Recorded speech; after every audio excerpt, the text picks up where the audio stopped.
What did I do? Oh my gosh, I am having a hard time this morning.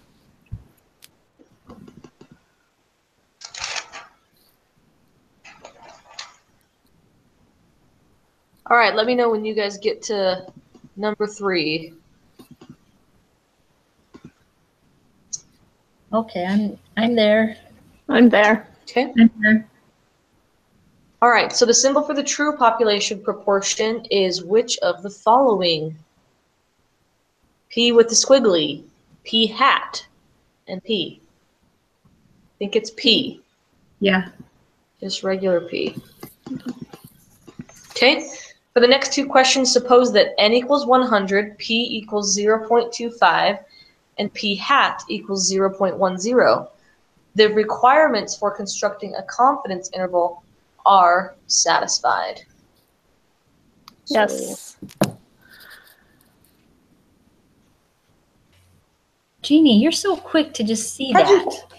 Because 100 times 0.25 is the same as dividing 100 by 4, so it's 25, right? That's true. Right.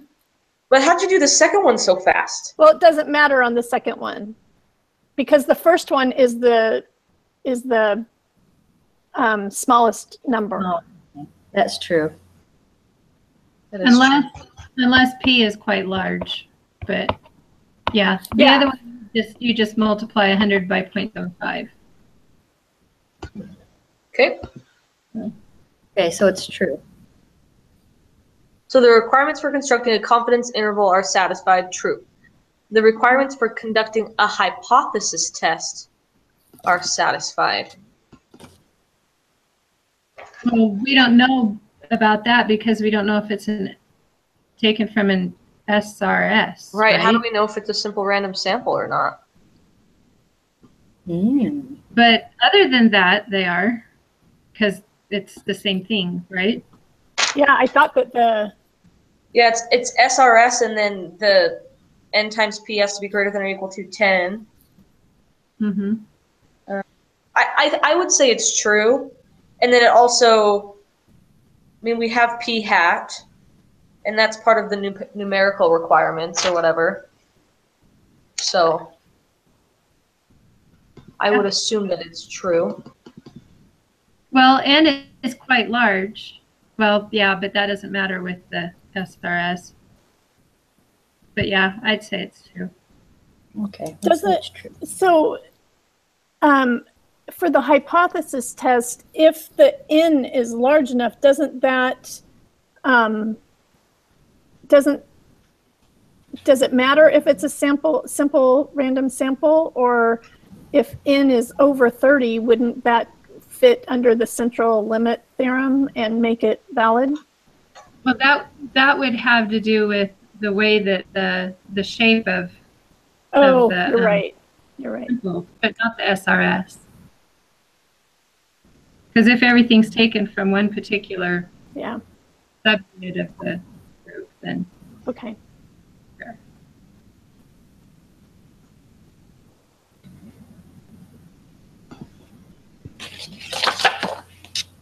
Next question is: a study of first-degree murder trials was conducted in another state. A random sample of 60 people on trial. First-degree murder was taken. Of these, 45 of the defendants were found guilty. Find P hat, the point estimate of the proportion of first-degree murder defendants who are found guilty. That's 0.75. Yeah, that's what I got. Yeah.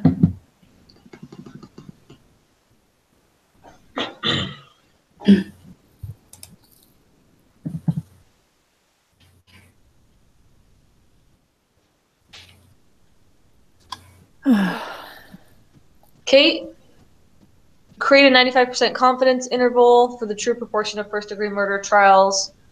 Input your answers for the margin of error, lower bound and upper bound. Let's see, what is it? Oh. So it looks like we want to determine the margin margin of error first and then the upper bound and the lower bound. We have enough information. We can use this software, don't we? Oh, yeah. 60.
Okay. What do you get for your margin of error?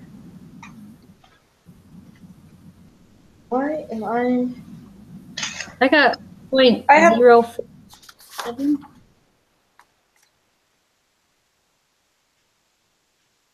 Guys, I just had a total brain lag for a second. Why can't I think of what we do for margin of error?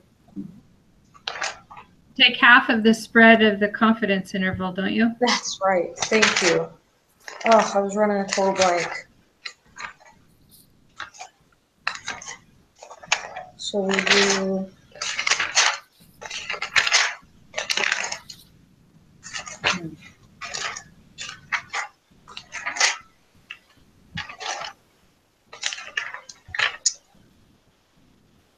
So you do the upper minus the lower and divide by 2, right? I think so. That's what I did. So just to clarify, did you get your lower bound as 0.640 Yes. and your upper is 0.860? That's what I got using the software. Okay.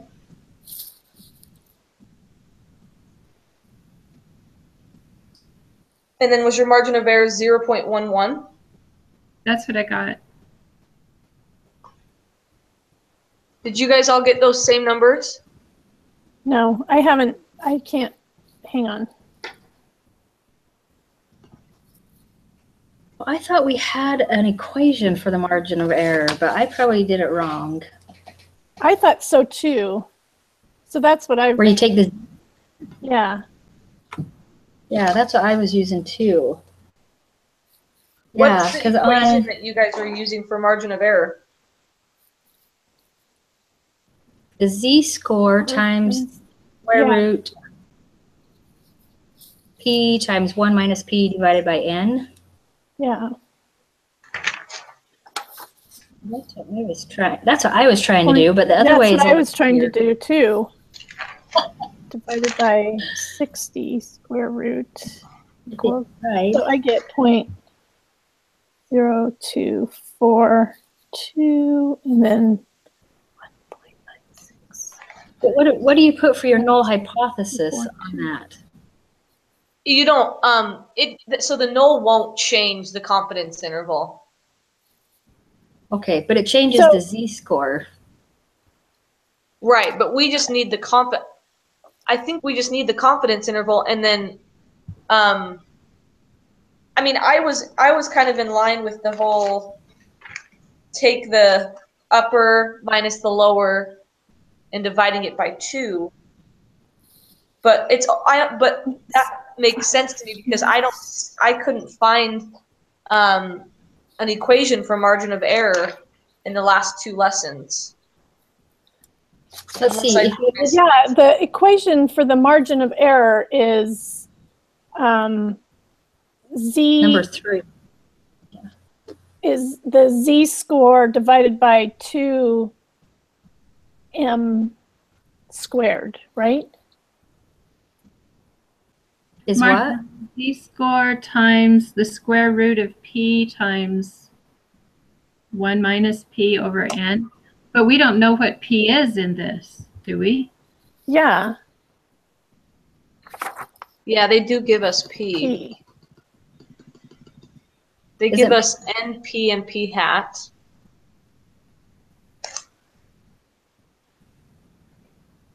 Okay, but okay, are we talking about the information just before 7? Oh, okay, Before this is still the murder trial thingies Yeah. from up above. I really wish I could see more at one time. So what I got for the confidence interval was 0.7026. I think that's what it. What did you get, Jennifer? I got 0.047. Okay, so are you guys Yeah. That's 0.047, and then so my upper bound is I think 7, or maybe that's my lower bound. Yeah, I got 0.0474. So what are you guys using for P? 0.75. So you use 0.75. P hat for P in that.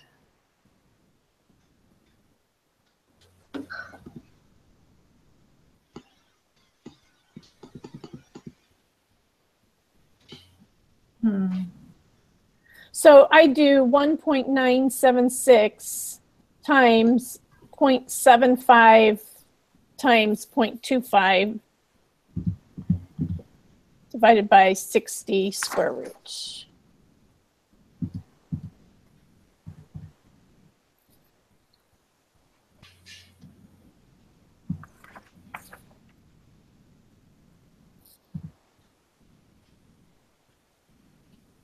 Because I just plugged it into the software. And which That's what I did. software is it just the Excel? Yep, it's the categorical data analysis, and it gives you, all you do is put X, N, and the confidence interval in, and it lets you know if the hypothesis test requirements have been met. It gives you N, it gives you P hat, it gives you Z-score, the P-score, the confidence interval. I mean, it gives you everything. Okay. So Let me open that up. Hang on.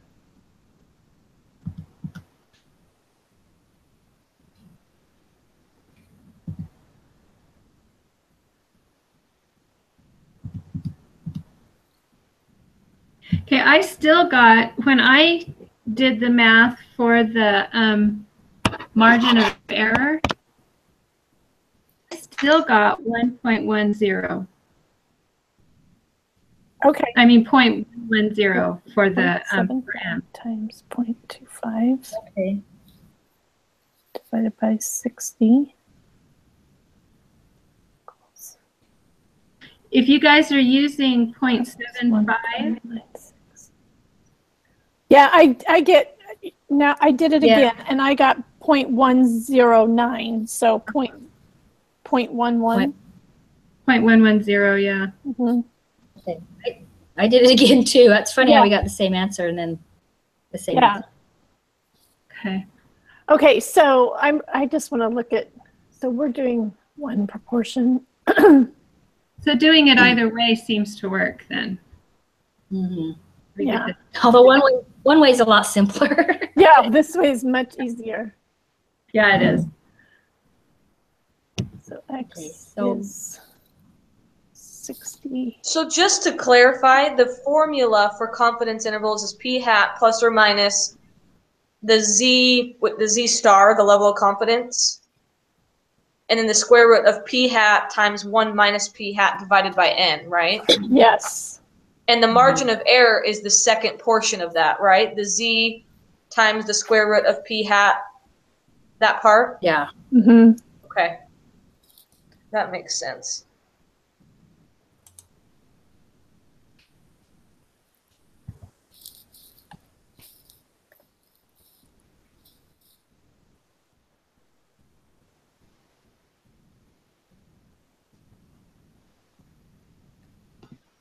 So did we all come up with the margin of error then agreed was 0.11? Yeah.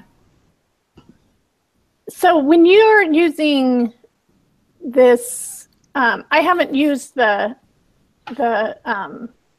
software. So when you're in the one proportion, so X in this one is 45, N is 60, the confidence level is 95, and then the null hypothesis, what, I don't remember what our null hypothesis was. So we don't I don't have one. have one. Okay, So the null hypothesis and all that doesn't affect confidence intervals. okay. That will only affect like your P-score and your Z-score, but it shouldn't change. So where do you see the margin of error? Down on the So- bottom right. You don't. Yeah.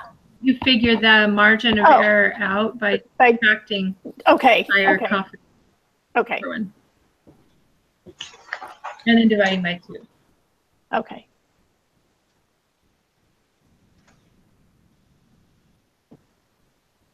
So 0.11, okay.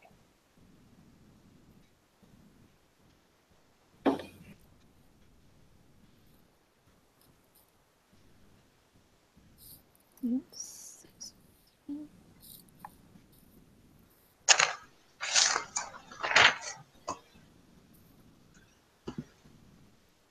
Okay, and then lower bound is 0.640, and the upper is 0.860. Hmm. Are you guys ready to move on to the next one? Yeah, Mm-hmm. Okay. If you increase the sample size from 60 to 80, what do you expect to happen to the width of the confidence interval? So I believe that the width decreases as the sample size increases. I was thinking it was just the it's opposite. the opposite. I think it increases. As the sample size increases, the No. width of the interval decreases. Okay, let's try it. If I plug 80 in there, Mm-hmm. I get 0.454 and 0.671. Is that more or less than? Go back Maybe to do your- a bigger number, because that's super close. Unless we actually do the math on it and One. subtract it. It's a 2.217 is the difference. Or I guess, wait, 671 minus 454. Yeah, 0.271. So it increases.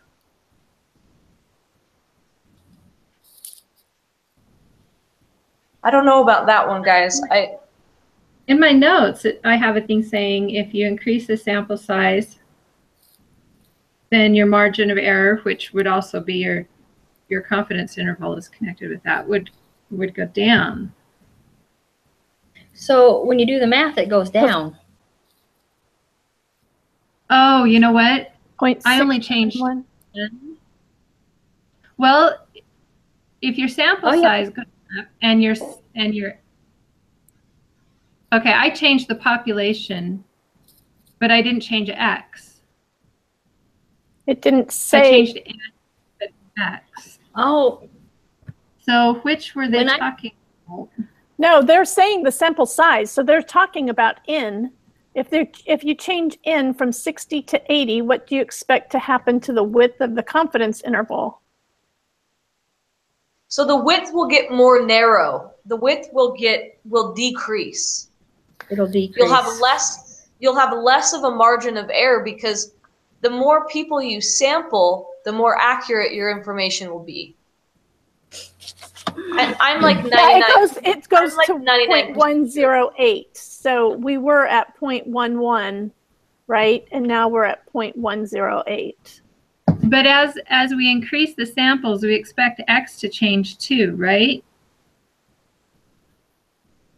And if we don't change X in the software, that's going to fudge up our confidence intervals if we don't change X at the same time, right? But I don't think they're counting on. Yeah, I don't think that. Yeah, so they're inversely related, right? So, Yeah. okay. So we're saying decrease on number 10. Mm-hmm. That works for me. Okay. So I have written in my notes in this kind of all of the scenarios so if the level of confidence increases, the width of the confidence interval increases. If the sample size increases, the width of the interval decreases. Mm-hmm. As the sample size increases, the margin of error and the confidence interval also decreases. And if you have a large margin of error, then the confidence interval is also large, and the other way around. Mm-hmm. So I don't know if that would help. I just kind of wrote like a little chart in my notes with all those scenarios because we always get asked those questions. Yeah. Mm-hmm. So unless I wrote it down wrong in my notes, but it makes sense in my mind that the more people you involve, as that sample size increases, the width of that interval is going to get more narrow and narrow and narrow because it's going to be more accurate. Mm-hmm.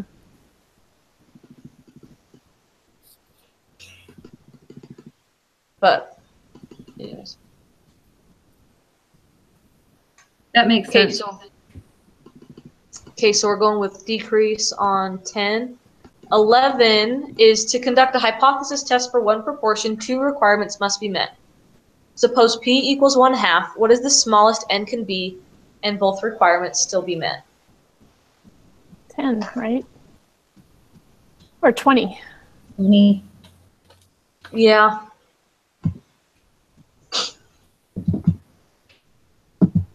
That's 20 times 1/2 would be 10, right? Yeah.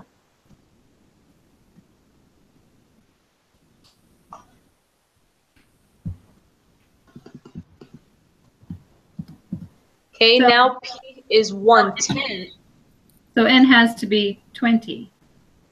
For number 11. Okay. For number 12, I think it needs to be 100.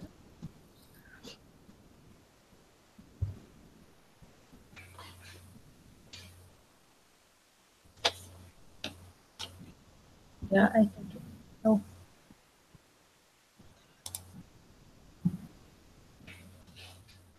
Yeah. 0.1 times 100 equals 10.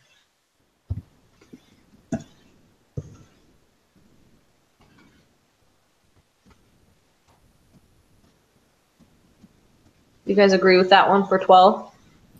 Yeah. Okay.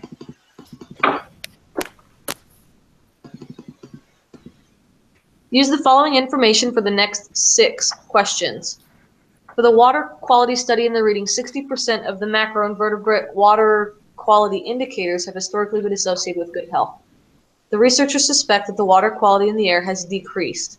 They conduct a hypothesis test using a significance level of 0.05. Okay.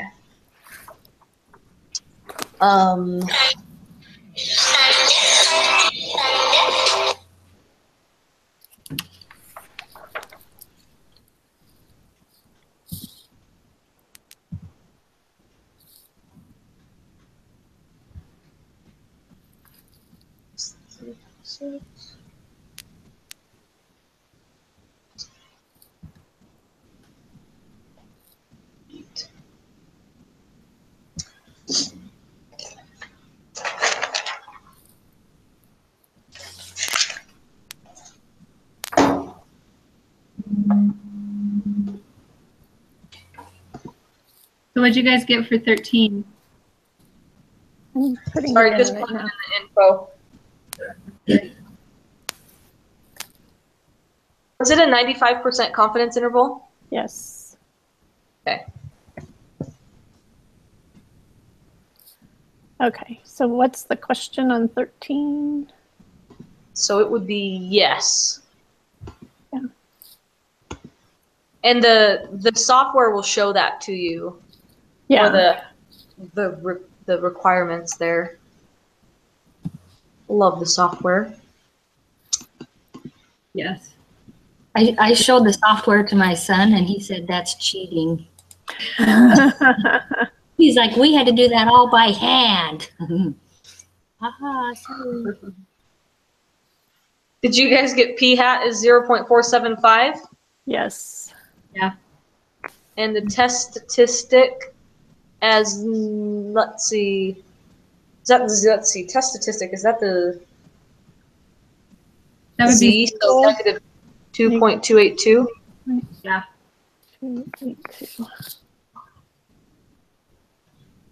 Negative 2.282. And the p-value. I'm way behind. Sorry. I'm on question 13. I don't know what. Okay, well, we can go back. Are you doing it by hand? Well, I don't even know what to do. So do you have that spreadsheet, the categorical data analysis? It's with the 3 spreadsheets. Yes. Okay, so for the null hypothesis, you put 0.60 Uh-huh. and greater than, Less than. less than. Okay, so you're just putting your z-score off of there. And the Yeah. p Did you hat, put yeah. your X and your N in? Yeah, 38, 80. Yeah. 80. Okay. So, okay, gotcha. So 13 is true. So are we on 14? Well, yeah, so 14 is 0.475. Okay. Then do you see where we got that, Jennifer? Word? Yeah, it's just Okay. there. Okay, I got it. And then your Z-score is the test Negative. statistic. Yeah, so negative 2.282. Okay, got it. Okay, now I'm caught up. Okay, and the p-value is 0.011.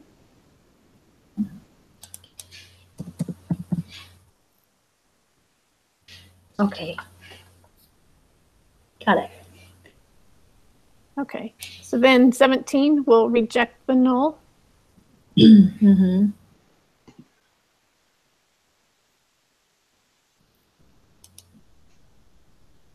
Then did you guys get the last one? For Yeah. The, D for Yeah. 18. man, on the exam, there were so many sufficient and insufficient evidence ones that by the end, I was second guessing myself on everything. I was like, oh no, am I backwards? Am I doing everything backwards? Because I was just, you know how you just run something in your mind so much that all of a sudden you start to question, like, oh my gosh, am I doing this right? Oh, it was horrible. Yeah.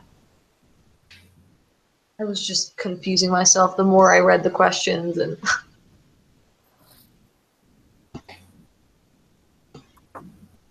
Okay, I can submit it.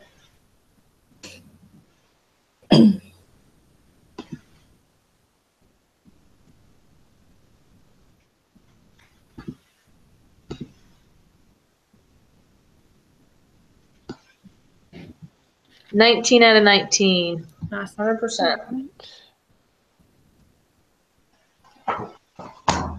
Glad we get our half a point. 0.3 point. 0.3, yeah, okay. Or whatever. Yeah, something like that.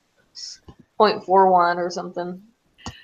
I was telling Jeannie yesterday, I said I missed like